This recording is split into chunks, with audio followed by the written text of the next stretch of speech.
मैंने कुरान शुरू से लेकर आखिर तक 2 मरतबा पढ़ा है। फिर एक दिन जब मैं सो रहा था, मैंने कहा मुझे किस पर यकीन रखना चाहिए? क्या शराब इस दुनिया में हराम नहीं है? फिर जन्नत में शराब की नहरें क्यों हैं? भाई, एक 5 साल की बच्ची का रेप और कत्ल हो रहा है। ठीक है, आपने बच्ची को बदला देकर उसे जन्नत में भेज दिया, लेकिन उनका क्या होगा जो यहाँ इसके पीछे रह गए? मुझे बताओ, इसमें बच्ची की क्या गलती थी? ये रेप है भाई, रेप है। ये सब बेहूदगियाँ, लोगों को अजियत में देखना, छोटी बच्ची के साथ इतनी सी उम्र में रेप होना और उसका मरना, ये सब करते देखना मुझे मजहब के साथ साथ अपनी इंसानियत से भी बेजार करता है। आपको 3-4 बीवियां रखने की इजाजत, मतलब कि आप चाहे कुछ भी कह लें, मैं इसे कबूल नहीं कर सकता। 1, 2, 3 और 4। इन सवालात का जवाब देने के बाद क्या आपके ख्याल में कोई तब्दीली आई? हेलो सलाम भाई, आप क्या कर रहे हैं? जनाब, मैं काम कर रहा हूँ। मैं और मेरा दोस्त यहाँ चहलकदमी कर रहे थे। और आप दोनों साथ ही हैं गालिबन। आपका मजहब क्या है? मेरा मजहब, मैं इस कायनात के खालिक पर यकीन रखता हूँ, लेकिन इससे ज्यादा किसी चीज पर नहीं। आपने पहले ऐसा सोचना कब शुरू किया? क्या आप पहले मुसलमान थे? मैंने 17 साल की उम्र तक कुरान को शुरू से आखिर तक 2 मरतबा पढ़ लिया था। 17 साल की उम्र तक मैंने कभी जुमे की नमाज नहीं छोड़ी थी। एक दिन मैंने खबरों में कुछ देखा। एक 5 मंजिला अपार्टमेंट की निचली मंजिल पर एक फैमिली 3 बच्चों के साथ रहती थी। वो इमारत गिर गई। निचली मंजिल पर 2 बच्चे मर गए। इसके बाद मैंने सोचा कि अगर हम मुसलमान मुआशरे में रहते हैं, अगर हमारा खुदा रहम करने वाला है, तो फिर उसने इन बच्चों को कैसे मार दिया? खुदा ने उन्हें मरने और मलबे तले दफन क्यों होने दिया? तो आप ये पूछ रहे हैं क्या खुदा रहीम है? सबसे पहले तो हम मौत के बारे में क्या सोचते हैं? जब कोई मरता है तो हमें उसके साथ नाइंसाफी महसूस होती है। हालांकि अगर हम मौत को हमेशा की जिंदगी में दाखिले का एक दरवाजा समझें, जैसा कि इस्लाम भी यही कहता है, तो मौत उस दरवाजे से गुजरने के लिए सिर्फ एक टिकट की हैसियत रखती है। जब कोई बच्चा मरता है, चाहे किसी भी तरह से मरे, क्या होता है? बच्चा जन्नत में चला जाता है। अल्लाह बच्चे के साथ क्या करता है? उसे जन्नत की नेमतें देता है। क्या बच्चे को इस सूरत हाल का इल्म होता है? बच्चा ये सब जानता तक नहीं है। लिहाजा मौत का बदला अगर जन्नत की सूरत में मिले, तो क्या हम ये कह सकते हैं कि बच्चा क्यों मरा? वो इतने खौफनाक अंदाज में क्यों मरा? जन्नत में जाना बच्चे के लिए पहले ही एक तोहफा है। फिर अजियत से मरने वालों के बारे में क्या कहेंगे? भाई, अपने खौफनाक तरीन ख्वाब के बारे में सोचें। ठीक है, भयानक तरीन ख्वाब के बारे में सोचें। फर्ज करें कि आपको महसूस होता है वो ख्वाब 80 साल तक चला, आपका सबसे अजियतनाक ख्वाब। आप ख्वाब से बेदार होते हैं तो क्या सिर्फ एक गिलास पानी से इसे भूल नहीं जाते? आप आसानी से भूल जाते हैं। बिल्कुल उसी तरह फर्ज करें कि इस दुनिया में हमने एक अजियतनाक दर्दनाक जिंदगी गुजारी है। मुमकिन है हमारी मौत भी बज़ाहिर मुश्किल नजर आए, लेकिन हम कहते हैं एक डरावना ख्वाब जो कि 80 साल तक जारी रहा, सिर्फ एक गिलास पानी से भूल जाता है। इसी तरह हमेशा के लिए जन्नत में जाने के बाद मौत का मुख्तसर सा वक्त क्यों नहीं भुलाया जा सकता? इसकी तलाफी कैसे नहीं हो सकती? हमेशा की नेमत इसका बदला कैसे नहीं दे सकती? आप जानते हैं हम क्या कर रहे हैं? हम चीजों को इस तरह देख रहे हैं जैसे वो बज़ाहिर नजर आती हैं, सतही अंदाज से। लेकिन जब आप इसके बारे में सोचते हैं तो हर चीज के पीछे आपको एक बड़ा पस मंजर नजर आता है। इससे कहीं ज्यादा नेमतें हो सकती हैं जो हम देखते हैं। हमें नहीं भूलना चाहिए कि दुनिया हिकमत की पैदावार है। भाई, एक 5 साल बच्ची का रेप और कत्ल किया जा रहा है। ठीक है, आपने बच्ची को जन्नत का तोहफा दे दिया, लेकिन फिर इसके पीछे रह जाने वालों के लिए असल सजा शुरू हो जाती है। किसे सजा मिल रही होती है? माँ और बाप को। 5 साल बच्चे की फैमिली वही अजियत सहती है। यही बात है, वही अजियत सहते हैं। बच्चे की मौत की वजह क्या है? ये रेप है भाई, रेप है। ये सब बेहूदगियाँ, लोगों को अजियत में देखना, छोटी बच्ची के साथ इतनी सी उम्र में रेप होना और उसका मरना, इन सब लोगों को ये सब करते देखना मुझे मजहब के साथ साथ अपनी इंसानियत से भी बेजार करता है। बुराई की तकलीफ बुरी नहीं है, बुराई का हसूल बुरा है। यानी फर्ज करें हमने छुरी ईजाद की, ठीक है? हम छुरी क्यों ईजाद करते हैं? तमाम लोगों के फायदे के लिए, ठीक है? अब फर्ज करें किसी ने ये छुरी दूसरे को मारने और उसे कत्ल करने के लिए इस्तेमाल की, तो क्या आप कह सकते हैं आपकी इस छुरी की ईजाद ही बुरी है? नहीं भाई, आपकी जानिब से इसके इस्तेमाल का तरीका बुराई है। समझ गए? और मैं ये कह रहा हूँ कि अल्लाह के लिए कोई चीज तख्लीक करना बुराई नहीं है। मसलन उसने इंसान को तख्लीक किया और उसकी आजाद मर्जी तख्लीक की, और मुखालिफ जिन्स के साथ मुताबिकत तख्लीक की। उसने जिनसी शहवत तख्लीक की, उसने जिनसी मिलाप तख्लीक किया। खुदा का इंसान की तख्लीक, उसकी मर्जी, उसे इख्तियार की फरहमी और उसे ख्वाहिश का देना बुराई नहीं है। आपके इस्तेमाल का तरीका, उसे गैर इखलाकी रुख देना बुराई है, सिर्फ इसलिए कि किसी का तरीका इस्तेमाल बुरा था, है ना? क्योंकि कोई शख्स आया और उसने दूसरे को छुरी से मारा, तो हम ये नहीं कह सकते कि खालिक बुराई तख्लीक कर रहा है। हम यहाँ खालिक को बुराई का तख्लीक कार नहीं कह सकते। अगर हम फैमिली पर पड़ने वाले बोझ पर बात करें, जैसे कि हमने कहा कि हर शख्स इम्तिहान से गुजर रहा है। कुछ लोग सब्र के इम्तिहान में हैं और कुछ लोग शुक्र के। कुछ लोग फैमिली के मामलात के हवाले से मुख्तलिफ आजमाइशों में हैं। इस दुनिया के वजूद का मकसद इन एहसासात और आजमाइशों के साथ लोगों का इम्तिहान लेना है। लेकिन जैसा कि हमने कहा, अगर आप किसी ऐसे ख्वाब से जागें जो आपके ख्याल में सालों तक जारी रहा हो, तो अगर एक पानी का गिलास हमारी सारी अजियत को खत्म कर देता है,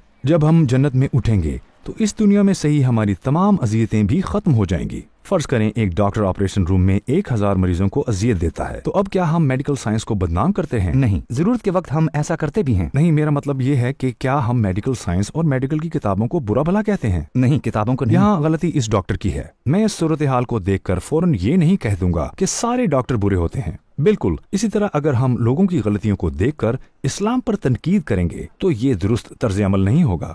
ہاں، لوگ غلط ہیں، مجھے بھی غصہ آتا ہے، لیکن کیا آپ کو معلوم ہے میں اس صورتحال کو درست کرنے کے اقدامات کر رہا ہوں۔ اہم بات یہ ہے کہ آپ اور میں، ہم ان برائیوں کو روکنے کے لیے کیا اقدامات کر رہے ہیں۔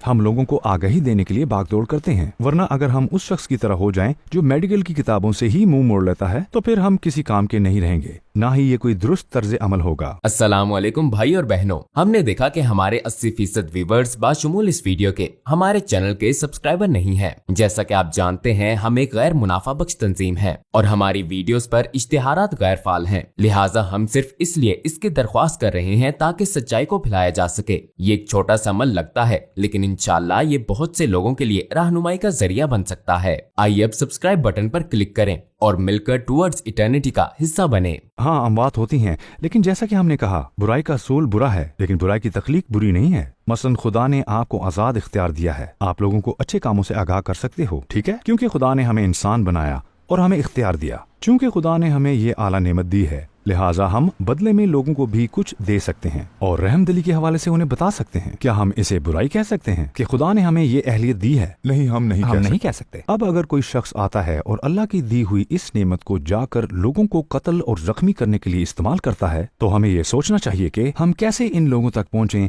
اور کس طرح انہیں درست معلومات پہنچائیں، ورنہ جیسا کہ ہم نے کہا اگر ہم اسے براہ راست اسلام سے منسلک کریں گے تو ہم قرآن کے عطا کردہ علم سے اختلاف کریں گے۔ کیا قرآن اس کے برعکس بات نہیں کرتا؟ قرآن اس کے برعکس کہتا ہے اگر کوئی شخص یہ سب کرتا ہے تو مطلب ہے کہ اس نے قرآن پر عمل نہیں کیا ہے۔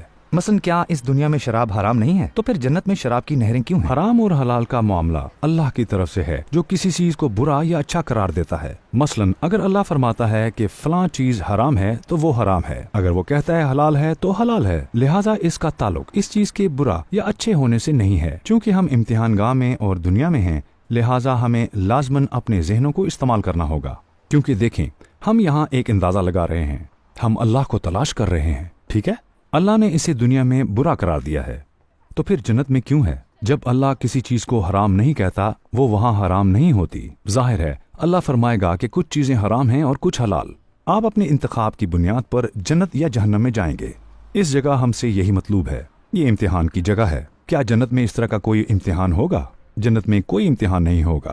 اگر اللہ نے پہلے سے کسی چیز کے اچھے یا برے ہونے کا تعین کیا ہے تو یہ بات تعجب خیز نہیں ہے کہ اللہ نے وہاں شراب کو حلال کیا ہے، ٹھیک ہے نا؟ آپ مزید آزمائش میں نہیں رہیں گے، آپ 3-4 بیویاں رکھ سکتے ہیں، ٹھیک ہے بھائی، چاہے آپ مجھے کچھ بھی کہیں، چاہے آپ خدا کے کسی بھی اصول یا کسی بھی بات کی مجھے وضاحت کریں گے، میں اسے نہیں مان سکتا۔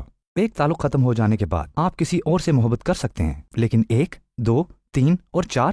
کیا قرآن کثرت ازواج چاہتا ہے؟ نہیں، آیت کا مفہوم ہے آپ 4 تک شادیاں کر سکتے ہیں، لہٰذا یہ کوئی لازم حکم نہیں ہے، اس میں صرف 4 کی حد مقرر ہے، اور اللہ یہ بھی فرماتا ہے اگر تمہیں انشا ہو کہ ان کے درمیان عدل نہ کر سکو گے تو پھر ایک پر بس کرو۔ کیا آپ جانتے ہیں ایک اور آیت میں کیا فرمایا گیا ہے؟ اور تمہارے لیے ممکن ہی نہیں کہ تم عورتوں کے درمیان پورا انصاف کر سکو، چاہے تم اس کے لیے کتنے ہی حریص ہو۔ تو قرآن دراصل کیا کہہ رہا ہے؟ قرآن آپ کو ایک شادی کرنے کا کہتا ہے۔ پھر اگلی آیت ہے، دوسری آیت کیا بتاتی ہے؟ آپ 4 تک شادیاں کر سکتے ہیں، اور اس میں نکتے کی بات کیا ہے؟ بھائی قرآن ایک عالمگیر کتاب ہے، اگر حالات کے پیش نظر اس طرح کی صورتحال پیدا ہو جائے تو آدمی کو یہ موقع دیا گیا ہے۔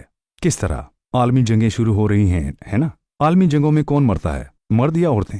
عام طور پر مرد مر رہے ہیں۔ مرد مر رہے ہیں۔ جب مرد مرتے ہیں تو کیا ہوتا ہے؟ عورتوں کی آبادی میں بے تحاشا اضافہ ہو رہا ہے۔ کیا آپ کو معلوم ہے اس صورتحال میں کیا ہوتا ہے؟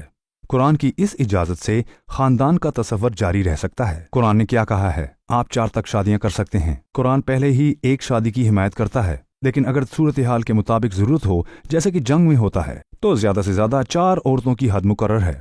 یہ منع نہیں ہے تاکہ لوگ خاندان کی شروعات اور اپنی زندگیوں کا تسلسل برقرار رکھنے جیسے تصورات جاری رکھ سکیں۔ دوسرے الفاظ میں ہمیں یہ نہیں بھولنا چاہیے کہ قرآن عالمگیر حیثیت رکھتا ہے۔ دین اسلام اور قرآن ہر دور، ہر کیفیت، ہر واقعے کے لیے موزنیت اور اطلاق کا حامل ہے۔ ہم نے بات کی साथ मिलकर जवाब तलाश करने की कोशिश की। हमने कुरान की आयत के बारे में भी बात की। इन सवालात के जवाब पाने के बाद क्या आपकी सोच में कोई तब्दीली आई है? सिर्फ एक चीज, आपने रहम दिली कहा और मैंने रहम कहा, ये तकरीबन एक ही बात है। मेरा मुद्दा ये है कि भाई सबसे अहम चीज इंसानियत है। हमें अपनी इंसानियत को नहीं खोना चाहिए। हमें वाकई इंसानियत दरकार है, खुसूसन इस दौर में। ईमानदारी की बात यह है कि मुसलमान होना बड़ी अजीम बात है। ये वाकई बड़ी मुफीद गुफ्तगू थी। फिर अगर हमारे ख्यालात भी गुफ्तगू के ज्यादातर हिस्से में एक जैसे हैं, आपका दोस्त भी पहले से मुसलमान है, क्या ये नहीं हो सकता कि आप दोबारा इस्लाम में आ जाएं और कुरान पर तहकीक और उससे सवालात उठाना जारी रखें, और जब भी जरूरत हो मेरी टीम और मैं इस तहकीक के दौरान आपकी मदद कर सकते हैं। मुझे ये कहने दें कि बहरहाल ये एक अच्छी गुफ्तगू रही। शुक्रिया, मैं इसे सराहता हूँ। अगर मैंने कोई गलत बात कह दी तो मुझे माफ कीजिएगा। मैं आपकी कही गई बातों पर कुछ तहकीक करूंगा, मैं वादा करता हूँ। मैं इस पे मजीद तफसील से तहकीक करूंगा। लेकिन मैं एक और बात कहना चाहता हूँ, हम अपनी इंसानियत को हरगिज़ न खोएं। अब किसी बच्चे, किसी लड़की, किसी खातून को नहीं मरना चाहिए। ये दुनिया हमारी है ना भाई? हम एक दूसरे से बिल्कुल मुत्तफिक हैं। आप दोनों से मिलकर बहुत खुशी हुई। आपसे मिलकर भी अच्छा लगा। ये इंतहाई उम्दा गुफ्तगू रही।